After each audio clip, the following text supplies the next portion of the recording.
I'm Sabine. And I'm Nicole. And welcome to Salon Talk. Like, what do you want me to do now? Wait, Nicole, okay?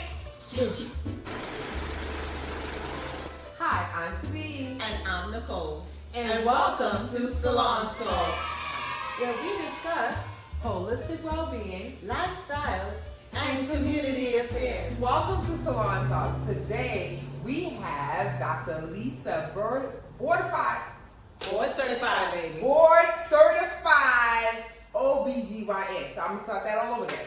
No, that was good. Keep going. I love you, Sabine. Love you too, Lisa. It's great to be here. Thank you, Nicole. Thank you guys for having me. It's our pleasure having you, Lisa. Yay. So we're gonna talk today about what is going on with the COVID-19 as far as like what are you seeing that are coming into the office with the children, with the parents?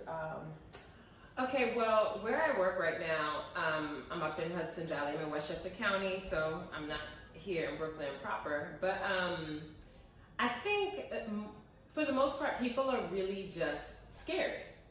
And I think between the leadership, and not to say, one side or the other, it's just that there are a lot of confusing mixed messages out there, even for us. Being a physician, I have a young child too, and all of us, as parents, as mothers, the children, we just want good information. And unfortunately, there really isn't great information out there. You've got science saying one thing, and then you've got pharma, or the vaccine makers, who are trying to get out there and get their vaccines done and push their agenda to, who's going to be first. Yeah. And you've got, some saying that the vaccine isn't important. So, you've got so many different things going on that side. Then you've got, with me being an obstetrician, moms coming in who are concerned about passing it to their babies. Yes.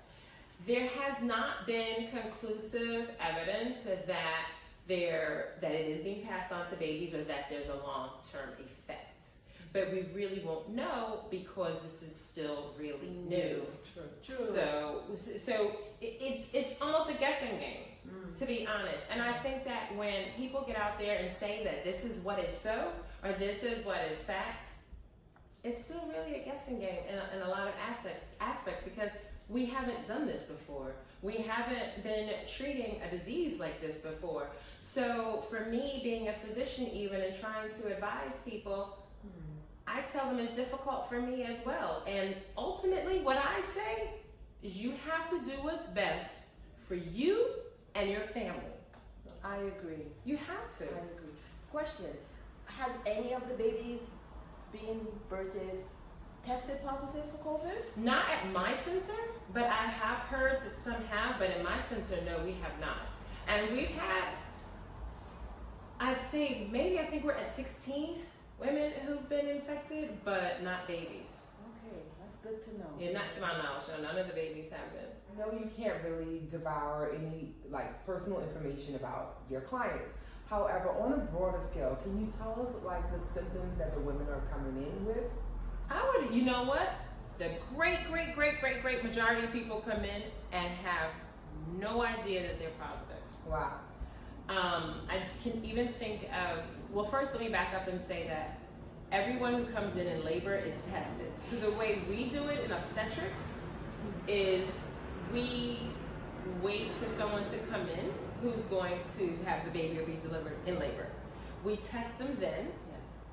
While we're waiting for the test, we, as the providers, dress up in the whole suit and tie and, cover up and all of them things there, right? Yes.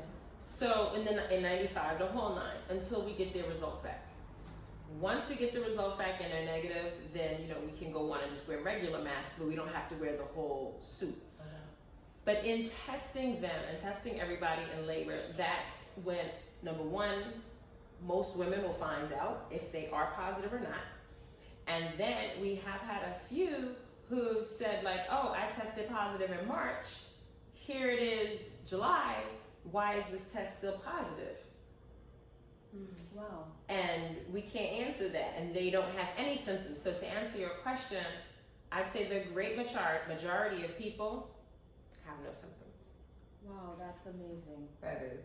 That is. And frightening also. No, it is very frightening. I think it's frightening for everybody because you just don't know that you're walking around with it. And then I think for a woman who's pregnant, because remember again, I'm talking about on obstetrics, and for a woman who is pregnant to think that, oh my God, I've been carrying around this COVID-19 the whole time that I've been pregnant and I had no idea. Wow.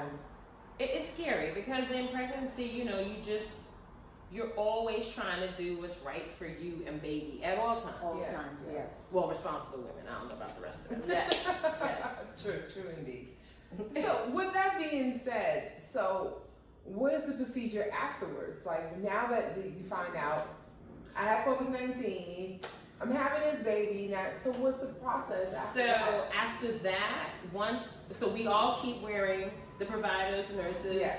keep wearing the N95 and the full suit, on gear. full on gear, and the husband has to wear a mask the whole time. Oh, so the fathers are allowed into the birthing room. Yes. Very nice. So yeah, you can have your husband, your spouse, your mate, and you can have one support person. Okay. Yeah, so one support person. So there's 2 people in the room with you now at my hospital. Okay.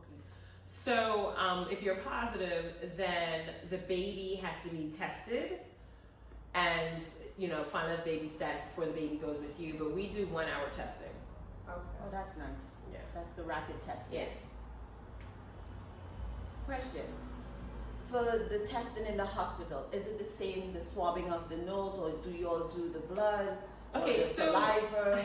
Okay, so we don't do the saliva test. The one thing that I think for me is one of the main things that people need to get is that this test is a poor test. Yes, it has only a 70% pickup positive rate for most of them. Amazing. So if you're negative, it actually might not mean that you're negative. One of the things with the swab test that I tell people is that with any test, it has to be done correctly. If it's not done correctly, that's also contributing to whether or not the Or efficacy, results. the results. So for example, with the nasal swab, which is called the PCR test, you have to go into one nostril. You take the Q-tip, it goes in, it has to go to the back of the nostril, twist for 10 seconds, come out, and you have to do the next side. So when people are like, oh yeah, they just kind of did my nose a little bit, I'm like, yeah, no, that's not that test. Because when you get that test done, let me tell y'all, You know you got the test. you remember that test. That test is invasive. completely invasive. It made me jump out my chair. It made me straight jump out the chair and be like, yo, what are y'all doing to me? And they're like, okay, Dr. McLeod, it's going to be okay. And I was like, yeah, no, that's not going to be okay. And then I got to sit down and do the second side. 10 seconds. Baby. Each nose. 10 seconds. Wow. Each nostril. Yeah. That's intense. It is intense, yeah, no. So that's one thing. Okay, so then you've got the blood test. The blood test is testing antibodies to see if you've been exposed before. But not if you have COVID. Right. So okay, I'll give you a real life example. So my mother lives in an elderly community in Maryland, and I wanted to go see her. And it was like you had slowed down in New York, and I was like, oh, let me come see you, Mom. My mother was like, yeah, no. Because the people in my community don't want you here because you're coming from New York and you work in a hospital, and they're like, no. So if you want to come, you got to do a test. So I was like, all right, well, let me just do the blood test. They ain't gonna know the difference. I went and did the blood test, and it was positive. The antibodies. I was like, oh my God. Yeah, so now I was like, okay, yeah, I can't go infect my mother, so let me go do the sit down and do this nasal swabs. Because I was taking the easy way out. I was like, let's just do a blood test. I'm negative, I'm good. Let me go. So that's when I did the nasal test. Wow. Yeah. And that was negative. So then my mother was like, okay, come. And I was like, no, I know I had a good test. And again, it still has a 70% pickup rate. So even though my test was negative, in theory, you could say there's always a small possibility it was positive. But I've absolutely not had any symptoms. And I work in the hospital, and I just never had anything. Wow. Okay, so would you say that how often you think that they should get tested, the individuals should get tested? I mean, I think again, it goes back to what's good for you and your family. Yeah. Because again, my mother was coming to New York this time.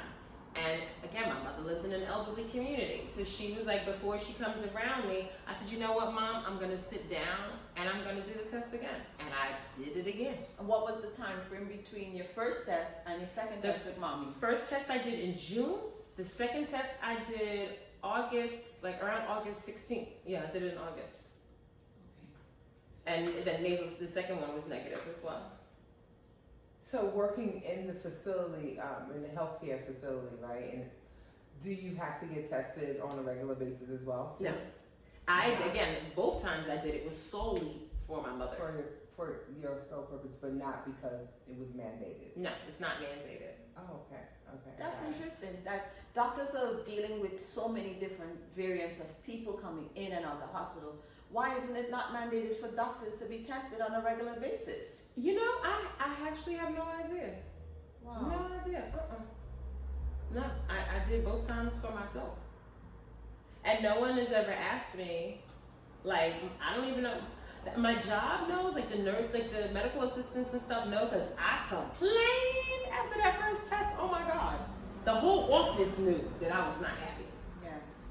And yeah, that's about it. That's the only reason anyone knows that I did the first test. The second test, I'm pretty sure I never even mentioned it to anyone. Your co-workers, have they been voluntary? Somehow, like I remember, no, you know what? Initially, they were saying we didn't have to be tested. Now I am remembering more. They said if you had symptoms and wanted to be tested, you could. So don't let me make it seem like the doctors aren't being tested. It was voluntary. Voluntary. Yes, voluntary. Because I do know my medical assistant went and got tested. Okay, Yeah. that makes more sense. If you have symptoms. True. Yeah. True. If you have symptoms of something and you just want to know. And that's still strange. I think it should be mandated that people like doctors and teachers, and once you're dealing with the public on a regular basis, you should be tested. You should. Just to give yourself and the customers or the patients that ease about it. But you know what? And I'll play the devil's advocate in this and say that, okay, so take my patient who back from March was like, I had it in March, and she comes in and delivers the baby in June and it's still positive. What if she were a doctor that's been tested positive all of this time? That means she wasn't working all of this time, but she wasn't symptomatic. So is she actually infectious? So you could test a whole bunch of us, and what if we are still positive? Then what are we gonna do if you've got a good portion of your staff that's positive? And let's say that they were positive, because we did run into a whole floor. Half of the nurses did get infected in the beginning. And many, they came back negative, many of them, but it took weeks. So what happens when, you've got a few or whatever and their tests are still positive, but they're not infectious anymore, and you're past the 14 days, like how long do you quarantine for? Yeah. I think it just raises a lot of questions. And I know one thing in medicine is that you don't run tests, you don't ask questions if you're not prepared to deal with the management. Interesting. So, it's a question of, so what are we going to do next? What are we gonna do next? So what are we gonna do next? With that being said, what exactly are we going to do next? Like, do you have any insightful information that you can provide to our listeners, to our viewers, on like what can they do to like just taking care of self, like you know what I mean, like being more cautious or preventive if they can be. Well, there's a gap, but I'm not a nutritionist, but I would just say that for a whole, that we all have to take care of our immune systems. We know that vitamin C, is good for helping to maintain your immune system. How much vitamin C to take? Now that's something that's not frequently discussed. Like how much vitamin C is necessary to keep you, say, protected? We don't know the answers to that. Take enough. That vitamin C pack a day that you're doing, do two. And that's where I'd start. And then the vitamin C packs or whatever it is, whatever regimen you're doing, take 2. If it's turmeric, I'm Jamaican ethnically. We in turmeric everything now. You get some fresh turmeric into the market and, do that, make teas. Like, I think that a lot of this is people, sometimes you gotta just go back to your roots and go back to old-fashioned medicine, like when we did things from the earth. Like, what happened to incorporating some of that? I'm not saying that you have to completely ditch Western medicine, but we can't ditch where we came from. True. And to me, that's very important. You know, wherever it is, whatever your ethnicity, culture, we all have remedies. Yes. And I say, embrace them. We got this far. So you are advocating, do the vitamin C, do the turmeric, do the ginger. Yes, do the ginger, the garlic, all Yes. those things. Yes. Yes. Is it gonna hurt you? No, it's not. What's wrong with a ginger, garlic, turmeric tea in the morning? Nothing. It's not gonna, you know, if anything, the whole idea is there's for it to help you. Yes. But it's not gonna harm you. So why not? You know, be healthy. Like, look after your body. And I think that enough times in many aspects, we do not talk about doing things that are going to be preventive, like you said, and to keep us healthy. Keep our children healthy. What are we giving our children? Remember when children used to get washouts? What happened to that? Yeah. What happened to that? I don't think the last two generations know what that is. Listen, do you guys know what a washout is? If you do, comment below. Yes, seriously. What happened to giving a kid a washout? Yeah. I looked at my son the other day and I was like, you know, It's about that time. Mhm. Yes. Yes. We all here are from West Indian background and we know what a washout is. Yes. So implement it. Start it's about today. that time. Mhm. You know, so what happened to all of these things that we did to take care of ourselves? And look how great we look how great, you know, we can talk about some of our ancestors and things have lived in the trials and tribulations that they've gone through by taking care of themselves. I think that's so important. I think that's something that you hear a lot of, but we do not really put into practice. Self-care. Yes. We have to get back to that root of self-care. You know, take the vitamins, take the supplements, drink water, please. Yes, please. It's important. Oh, God, please Let's drink drink water. Put the juice down. Take the juice away from the kids. Give kids more water, more vitamins. Put them outside in the sun. Get them from in front of the TV. Yes. Let them be children. Ground them on the earth. All Yes. these things are preventative measures for healthier immune systems. So let's just start there. Yeah, no, we really do have to. It's drinking the water. Oh, I have a little tidbit I like to tell people. When you're taking care of elderly parents, one of the biggest reasons that elderly parents end up in the hospital, in the ERs today, dehydration. Wow. Say that. You know, dehydration. Yeah. People ain't drinking water. Did not know that. Dehydration. Look, and I'm sure if between the three of us, one of us knows some older person who ended up in the hospital and it was just on dehydration. Yeah. My mother. Yeah. See what I'm saying? Yeah. They don't like to drink. She doesn't like to drink water. She's like, oh, I had like 2 cups. I'm like, Mom, all day? No, you need more than just 2 cups of water. And that's just for anybody in general. Like, we just need to be able to flush out our system and, you know, take in more water. Yeah. But speaking of health and mental health, what do you say to these mothers and, you know, about mental health? Like, I think mental health is very important. And during this crisis that we're going through right now, during this pandemic, our self-care, our mental health is not all intact, not for everyone. Right.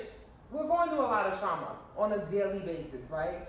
So what can you give? What information have you been able to give your clients and yourself, and that you can be able to provide to us? Well, one thing about mental health, I would say that, again, I'm at a facility where they did publish resources and have sent us a few emails saying, like, okay, number one, let's take care of the doctors and support staff. So if you guys need to see somebody, this is who you should go see. And I think that for us, what we've done too, or what I've done as a physician is in talking to my patients is making it clear to them that you should probably go talk to somebody.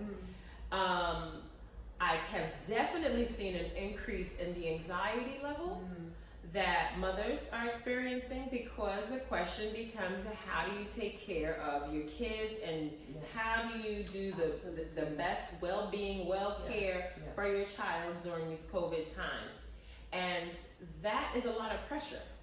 It's a lot of pressure when you have kids already and then you have a new newborn. Yeah. It's a lot of pressure when you have just a newborn alone, because I think ultimately all of us just want to be good mothers. Like, it's just like you brought this baby forth, and now you're like, wait, but I gotta take care of this baby and do whatever I know how to do. So I think I've definitely seen an increase in anxiety, depression. So what I do is refer people out. We do have resources to where we refer people. So, and I would say here, people come in here and talk in hair salons all the time. I think you guys should know places to refer people to. I don't know anyone locally, but you know what? I'm sure someone's coming here, and there's been times when you guys have thought, man, I think she should probably go talk to somebody. Yeah. I'm sure, and I think that being in this environment, we all know people talk in hair salons. I come in here and run my mouth. Yeah. Yes.